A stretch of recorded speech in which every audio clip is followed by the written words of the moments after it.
welcome to Mr. Horror. If you're a fan of spine-chilling true horror stories, then you're in for a real treat today. Trust us, you don't want to miss these terrifying encounters, so stay tuned and prepare to be truly horrified.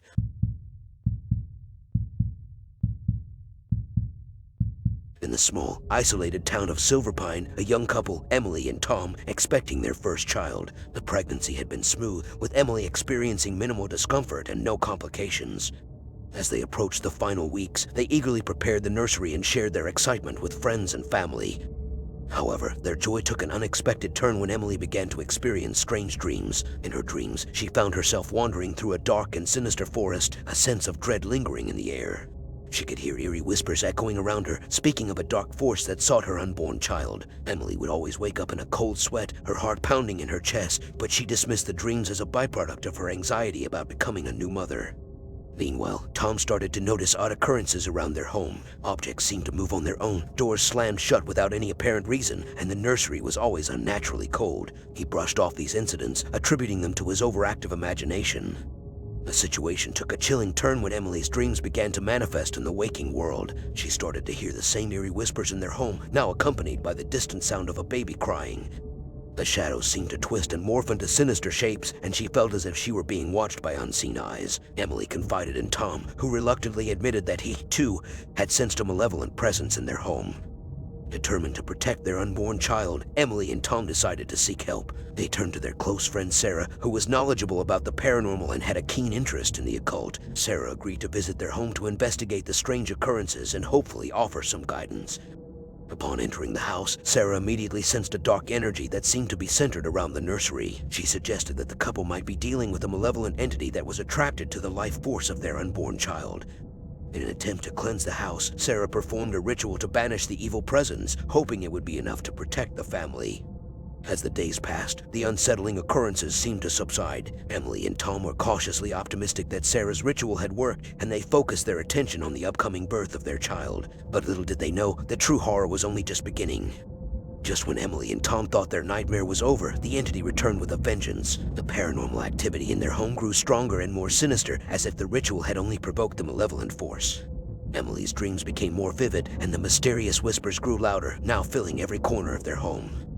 Desperate for answers, Emily began researching the history of Silverpine and stumbled upon an unsettling discovery. The town had been plagued by a string of unsolved child disappearances over the past century. The legend of the so-called Shadow Mother had emerged, a malevolent spirit that preyed on expectant mothers and stole their unborn children for unknown purposes. Some believed the Shadow Mother was the ghost of a woman who had lost her child in a tragic accident, while others speculated she was a demonic force from the depths of the underworld. Fearing that the Shadow Mother was targeting her unborn child, Emily confided in Sarah once more. Sarah recommended they seek the help of a local medium named MR.HorrorStory, who was rumored to have successfully dealt with the entity in the past. Despite their reservations about involving a stranger, Emily and Tom knew they had no other choice. MR.HorrorStory arrived at their home with an air of authority, her eyes seemingly able to pierce the veil between worlds. She walked around the house, carefully examining each room, and eventually confirmed that the Shadow Mother had indeed latched onto Emily and her unborn child. She explained that the only way to break the connection was to confront the entity directly and persuade her to move on to the afterlife. MR.HorrorStory performed a seance, attempting to communicate with the Shadow Mother. The atmosphere in the room grew heavier and colder as the medium chanted ancient incantations. Suddenly, the candles flickered wildly, and the air filled with a guttural, inhuman voice that sent shivers down their spines. The Shadow Mother made her presence known, taunting Emily and Tom with threats of taking their child. The medium remained calm and composed, showing no fear as she addressed the entity. She urged the Shadow Mother to let go of her anger and pain, to find peace in the afterlife and release the innocent soul she had taken. For a moment, it seemed as though the entity might relent, the chilling atmosphere in the room briefly lifting. But then, a malevolent laugh echoed through the house, and the Shadow Mother's voice grew more sinister than ever, promising to return for Emily's child when the time was right. Terrified and out of options, Emily and Tom felt a sense of despair settling over them. The medium apologized for her failure, saying that the entity was far more powerful than she had anticipated. She left the couple with a warning. The Shadow Mother would undoubtedly come for their child, and they needed to be prepared for the battle that lay ahead. The clock was ticking, and Emily and Tom knew they had to find a way to protect their unborn baby from the clutches of the Shadow Mother. Determined to save their child, Emily and Tom sought out every possible resource to help them combat the Shadow Mother. They researched ancient rituals, protective talismans, and anything else that might give them an advantage in the coming battle. Through their extensive search, they discovered a forgotten tome that contained a spell powerful enough to banish the malevolent entity once and for all. However, the spell required a sacred amulet that had been lost for centuries. Fueled by desperation, the couple embarked on a quest to find the amulet, following clues and legends that led them to a remote village nestled deep within the mountains. The villagers, wary of outsiders, initially dismissed Emily and Tom's inquiries about the amulet. However, when they shared their story and the impending threat of the Shadow Mother, a wise elder stepped forward and admitted that the amulet had been hidden away, secretly guarded by their people for generations.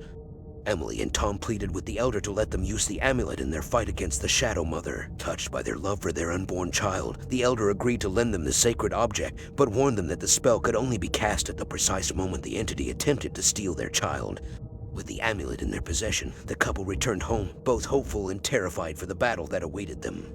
As Emily's due date approached, the paranormal activity in their home intensified. The Shadow Mother's presence became more oppressive, her whispers more insistent, and the couple knew the time for their confrontation was near. When the night finally came, Emily went into labor, and Tom prepared the incantations and the sacred amulet.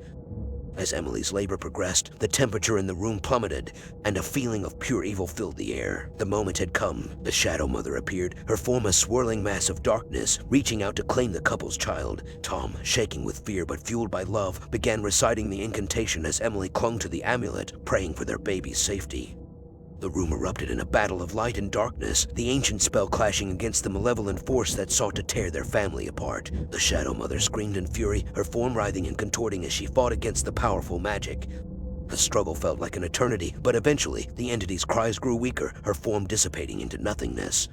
The room was suddenly filled with a warm, golden light, and the oppressive atmosphere vanished. Emily and Tom knew that they had succeeded in banishing the Shadow Mother, saving their child from a terrible fate. Exhausted but triumphant, Emily gave birth to their beautiful, healthy baby. In the years that followed, Emily and Tom lived a peaceful life, free from the torment of the Shadow Mother. They raised their child with love and gratitude, knowing that they had faced the darkest of evils and emerged victorious. And as for the sacred amulet, they returned it to the village elder, offering their heartfelt thanks for the precious gift that had saved their family from the clutches of the sinister force that had haunted them for so long. In a quiet suburban neighborhood, Sarah and Ryan were overjoyed to learn that they were expecting their first child. They had been trying for years, and their excitement was palpable as they prepared their home for the arrival of their little one. As the weeks went by, Sarah's pregnancy progressed normally, and the couple shared their happiness with friends and family. One evening, Sarah received a mysterious package in the mail. There was no return address, and the only indication of its contents was a small note attached to the parcel that read, "A gift for your precious baby." Intrigued, Sarah opened the package to find an old, tattered baby blanket. Its once vibrant colors faded and worn. The blanket gave Sarah an eerie feeling, but she dismissed it as a harmless, if somewhat odd, gesture from an anonymous well-wisher. As Sarah began using the old blanket, she started experiencing strange occurrences around the house. It began with faint whispers in the night, so soft that she couldn't quite make out the words. She initially dismissed it as her imagination, but the whispers grew louder and more persistent, accompanied by the feeling of being watched. The couple's once cozy home began to feel oppressive, the air heavy with an unseen presence. Ryan, concerned for Sarah's well-being, decided to install security cameras throughout their home to ease her growing fears. However, instead of providing comfort, the footage only deepened their terror. The cameras captured objects moving on their own, shadows darting across the walls, and even the old baby blanket, seemingly animated by an unseen force, wrapping itself around Sarah as she slept.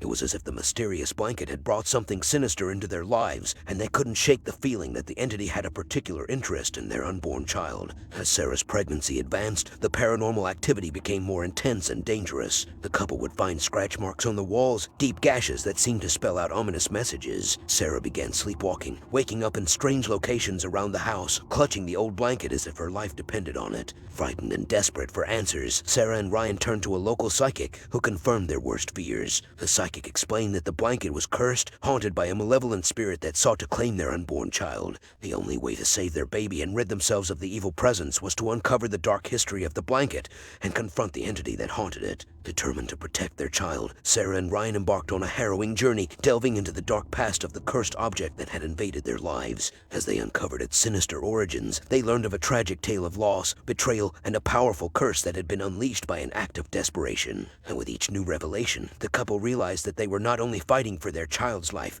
but also for their own souls. Their investigation led Sarah and Ryan to the local library, where they spent hours poring over old newspaper articles and historical records. As they dug deeper, they uncovered the tragic story of a young woman named Amelia, who had lived in their town over a century ago. Amelia had also been expecting her first child, but her husband was tragically killed in an accident, leaving her alone and heartbroken. Desperate for solace, Amelia turned to dark magic and sought the help of a mysterious witch who promised to bring her husband back to life. The witch instructed Amelia to sacrifice her unborn child to complete the ritual, but Amelia couldn't bring herself to do it. Instead, she offered her own life in exchange for her husband's resurrection. The witch, angered by Amelia's defiance, cursed the baby blanket that Amelia had lovingly made for her unborn child. Amelia's husband was never brought back to life, and her spirit became trapped in the blanket, filled with rage and a desire for vengeance. As Sarah and Ryan uncovered the tragic history behind the cursed blanket, they became more determined than ever to break the curse and free Amelia's spirit. They sought the help of a local historian who advised them to locate Amelia's grave and perform a cleansing ritual. Their search led them to an old, forgotten cemetery on the outskirts of town.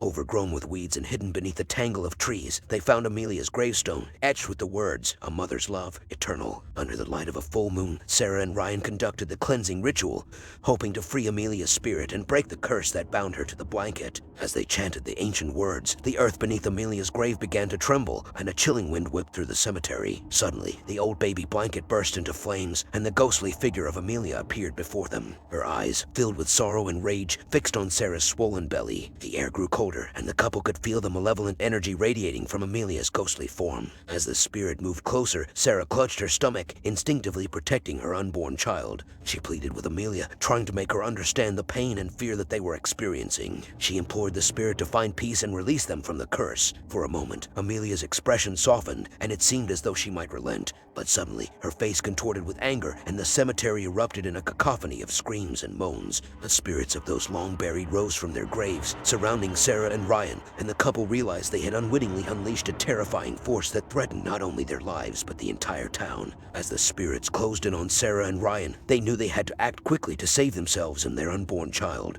They looked at each other with determination, knowing that their love and unity were their only hope of stopping the vengeful spirits. Amidst the chaos, Sarah noticed a small, weathered statue of an angel near Amelia's grave. She recalled the historian mentioning that the statue was believed to have protective powers. Without hesitation, Sarah grabbed the statue and held it tightly, praying with all her heart for the safety of her family. As if in response to her desperate plea, the statue began to emit a soft, golden light that grew brighter and more intense with each passing moment. Sarah and Ryan stood their ground, the light enveloping them in a protective shield that the spirits could not penetrate. The spirits wailed and howled in frustration, their ghostly forms contorting with rage. But Amelia's expression shifted once more, this time to one of profound sadness. As she looked upon the couple, her heart began to remember the love she had for her husband and the child she never had the chance to hold. Sarah, sensing the change in Amelia, spoke softly, "Amelia, I know you loved your child and your husband more than anything in this world. And I know that if you had been given the chance, you would have been a wonderful mother. But this curse is only causing more pain and suffering.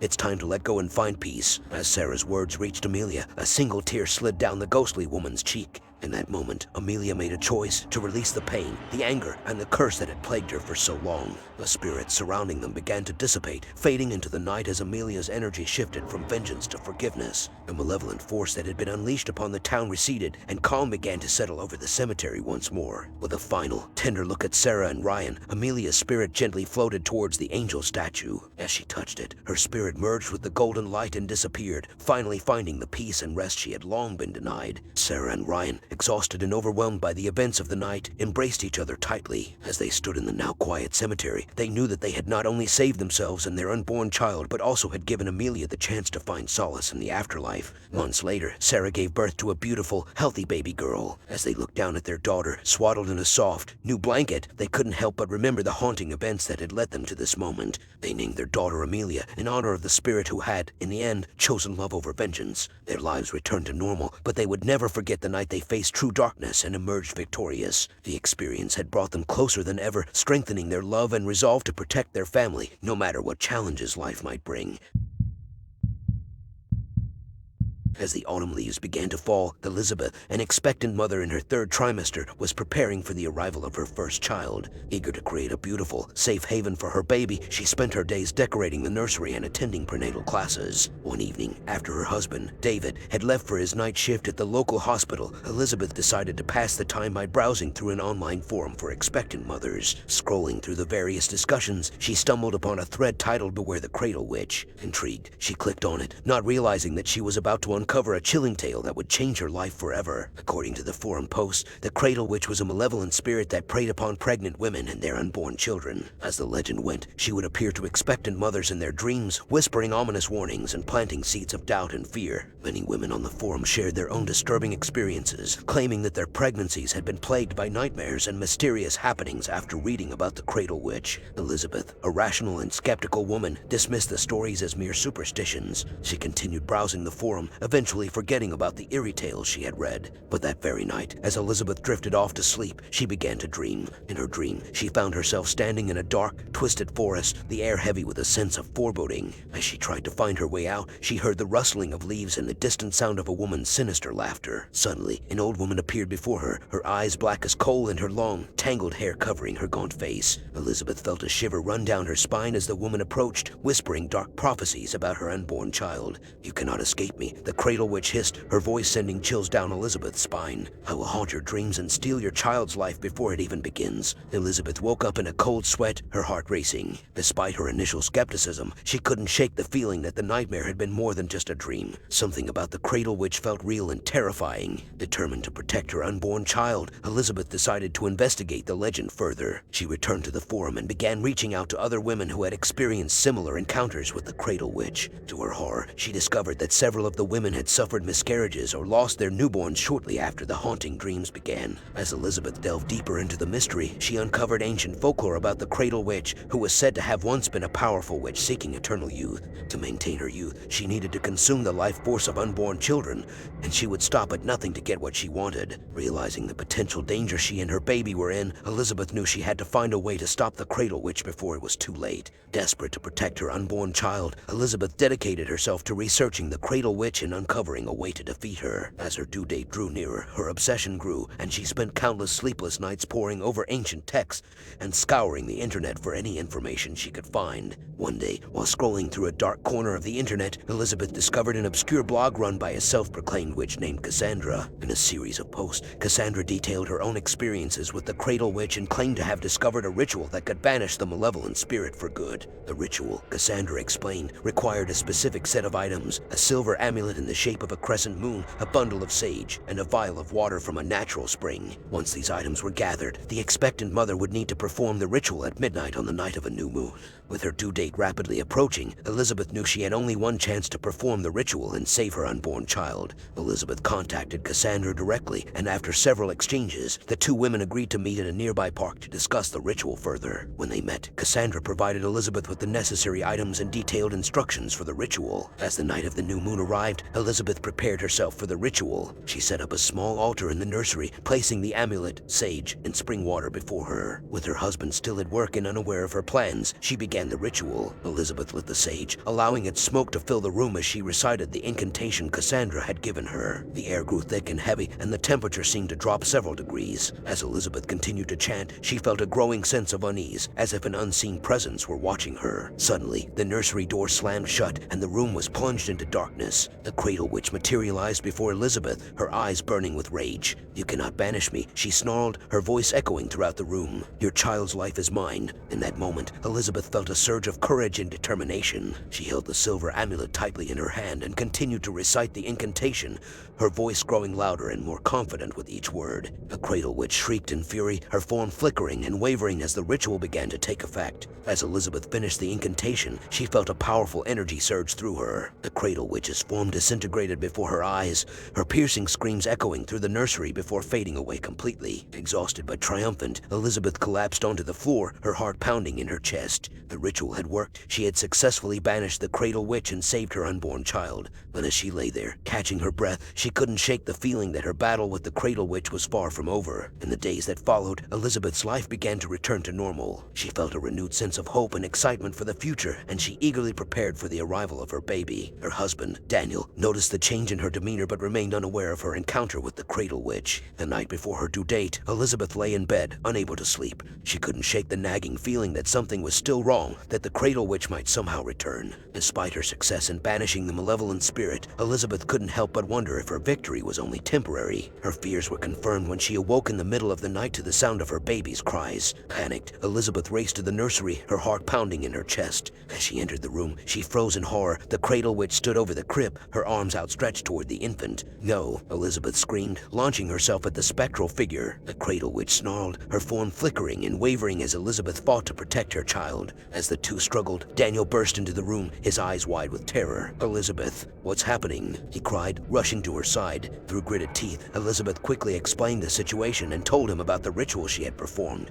Daniel, though shocked and frightened, vowed to help her protect their baby. The couple began to recite the incantation together, their voices growing stronger and more confident with each word. As they chanted, the cradle witch's form began to disintegrate once again, her anguished screams filling the nursery. But this time, she was prepared for their attack. With a final, desperate effort, the cradle witch lashed out, her spectral claws slashing through the air toward the infant. In that moment, Elizabeth made a heartbreaking decision. She threw herself in front of her child, shielding him from the cradle witch's attack. The spectral claws tore through her, the pain nearly unbearable. But as she fell to the ground, she knew her sacrifice had not been in vain.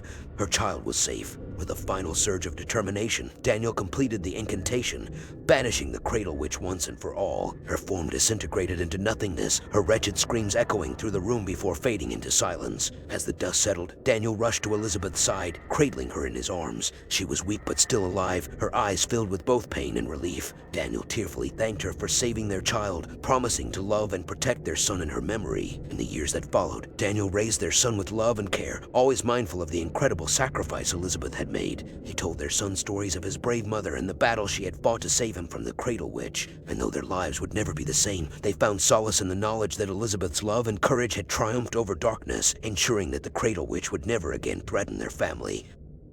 Thank you so much for joining us on this chilling journey through these 3 true pregnancy horror stories. If you enjoyed this video and want to stay up to date with more spine-tingling tales, please do us a favor, hit that like button, subscribe to our channel, and don't forget to click the bell icon. By doing so, you'll be notified every time we release a new, terrifying video, ensuring you never miss a moment of the horrors we have in store. Once again, thank you for watching, and until next time, sweet nightmares.